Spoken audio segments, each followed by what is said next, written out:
Hello students, कैसे हैं आप सब। आज हम हमारे लेसन 10 नेताजी का चश्मा के रचनाभिव्यक्ति के प्रश्न उत्तर के बारे में पढ़ेंगे। हाँ जी बच्चों, 6th क्वेश्चन देखिए। निम्नलिखित वाक्य पात्रों की कौन सी विशेषता की ओर संकेत करते हैं। हालदार साहब हमेशा चौराहे पर रुकते और नेताजी को निहारते। हालदार साहब अपने कर्म के प्रति सजग और पान खाने के शौकीन थे। उनके मन में शहीदों और देशभक्तों के प्रति आदर की भावना थी। नेताजी की मूर्ति को रुककर ध्यान से देखना और चश्मा विहीन मूर्ति को देखकर आहत होना इसका प्रत्यक्ष उदाहरण है। वे चाहते हैं कि युवा पीढ़ी में यह भावना और भी प्रबल हो। हाँ जी बच्चों, ख पाठ देखिए। पान वाला उदास हो गया। उसने पीछे मुड़कर मुंह का पान नीचे थूका और सिर झुकाकर अपनी धोती के सिरे से आंखें पोंछता हुआ बोला, साहब कैप्टन मर गया। तो यह जो पात्र की कौन सी विशेषता की ओर यह वाक्य संकेत करता है। पान वाला प्रायः कैप्टन चश्मे वाले का उपहास यानी कि मजाक उड़ाया करता था, जिससे ऐसा लगता था जैसे उसके अंदर देशभक्ति का भाव ही नहीं है। पर जब कैप्टन मर जाता है तब उसके देश प्रेम की झलक मिलती है। वह कैप्टन जैसे व्यक्ति की मृत्यु से दुखी होकर हालदार को उसकी मृत्यु की सूचना देता है। ऐसा करते हुए उसकी आंखें भर आती हैं। गै पाठ देखिए। कैप्टन बार बार मूर्ति पर चश्मा क्यों लगा देता था। कैप्टन भले ही शारीरिक रूप से फौजी व्यक्तित्व वाला न रहा हो, पर मानसिक रूप से वह फौजियों जैसी ही मनोभावना रखता था। उसके हृदय में देश प्रेम और देशभक्ति की भावना कूट कूट कर भरी थी। नेताजी की चश्मा विहीन मूर्ति देखकर वह आहत होता था और उस कमी को पूरा करने के लिए अपने सीमित आय से भी वह चश्मा लगा दिया करता था, ताकि नेताजी का व्यक्तित्व अधूरा न दिखे। 7th question.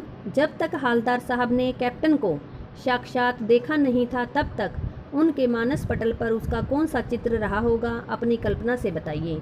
जब तक हालदार साहब ने कैप्टन को साक्षात रूप से नहीं देखा था, तब तक उनके मानस पटल पर कैप्टन का व्यक्तित्व एक फौजी व्यक्ति जैसा रहा होगा, जो लंबे कद वाला, मजबूत कद काठी वाला, हट्टा कट्टा दिखता होगा। उसका चेहरा रोबीला और घनी मूंछों वाला रहा होगा। वह अवश्य ही नेताजी की फौज का सिपाही रहा होगा। वह हर कोण से फौजियों जैसा दिखता होगा।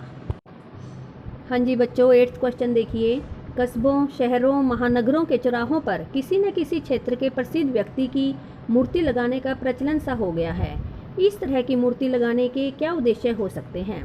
समाज सेवा, देश सेवा या ऐसे ही अन्य क्षेत्रों में उत्कृष्ट कार्य करने वाले प्रसिद्ध व्यक्तियों की मूर्ति प्रायः कस्बों, चौराहों, महानगरों या शहरों में लगाई जाती है।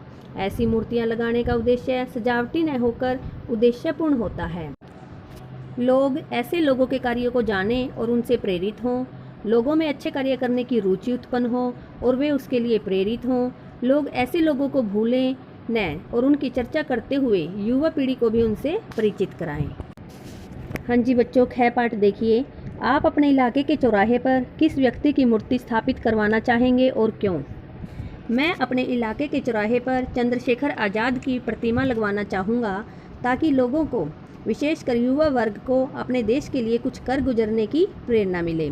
वे अपनी मातृभूमि पर आंच न आने दें और अपने जीते जी देश को गुलाम होने से बचाने के लिए अपने प्राणों की बाजी लगाने से भी न हिचकिचाएं। इसके अलावा युवाओं में देश प्रेम और देशभक्ति की भावना बलवती रहे। गै पाठ देखिए। उस मूर्ति के प्रति आपके और दूसरे लोगों के क्या उत्तरदायित्व होने चाहिए। चौराहे या कस्बे में लगी समाज सेवी या अन्य उत्कृष्ट कार्य करने वाले व्यक्ति की प्रतिमा के प्रति हमारा और अन्य लोगों का यह उत्तरदायित्व होना चाहिए कि हम उसकी साफ सफाई करवाएं। साल में कम से कम एक बार वहां ऐसा आयोजन करें कि लोग वहां इकट्ठे हों और उस व्यक्ति के कार्यों की चर्चा की जाए। उस व्यक्ति के कार्यों की वर्तमान में प्रासंगिकता बताते हुए उनसे प्रेरित होने के लिए लोगों से कहें। मूर्ति के प्रति सम्मान भाव बनाए रखें। हाँ जी बच्चों, 9th क्वेश्चन देखिए। सीमा पर तैनात फौजी ही देश प्रेम का परिचय नहीं देते।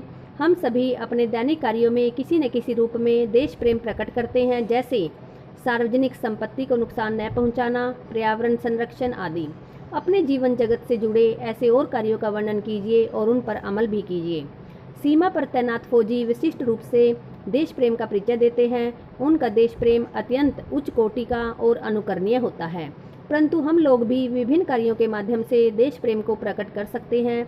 ये काम है सरकारी संपत्ति को क्षति न पहुंचाना, बढ़ते प्रदूषण को रोकने में मदद करना, अधिक से अधिक वृक्ष लगाना, पर्यावरण तथा अपने आसपास की सफाई रखना, पानी के स्रोतों को दूषित होने से बचाना, वर्षा जल का संरक्षण करना, बिजली की बचत करना, कूड़ा इधर उधर न फेंकना, नदियों को प्रदूषण मुक्त बनाए रखने का प्रयास करना, तोड़फोड़ न करना, शहीदों और देशभक्तों के प्रति सम्मान रखना, लोगों के साथ मिलजुल कर रहना आदि।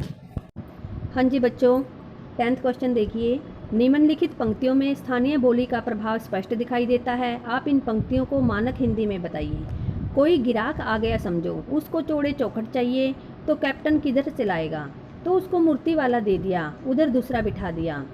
तो आंसर देखिए, मान लो कोई ग्राहक आ गया, उसे चौड़ा फ्रेम चाहिए तो कैप्टन कहाँ से लाएगा, तो उसे मूर्ति वाला फ्रेम दे देता है और मूर्ति पर दूसरा फ्रेम लगा देता है। 11th क्वेश्चन, भाई खूब क्या आइडिया है। इस वाक्य को ध्यान में रखते हुए बताइए कि एक भाषा में दूसरी भाषा के शब्दों के आने से क्या लाभ होता है। एक भाषा के शब्द जब ज्यों के त्यों दूसरी भाषा में आते हैं तो इससे भाषा सरल, सहज और बोधगम्य बन जाती है। वह अधिकाधिक लोगों द्वारा प्रयोग और व्यवहार में लाई जाती है। कुछ ही समय में ये शब्द उसी भाषा के बनकर रह जाते हैं।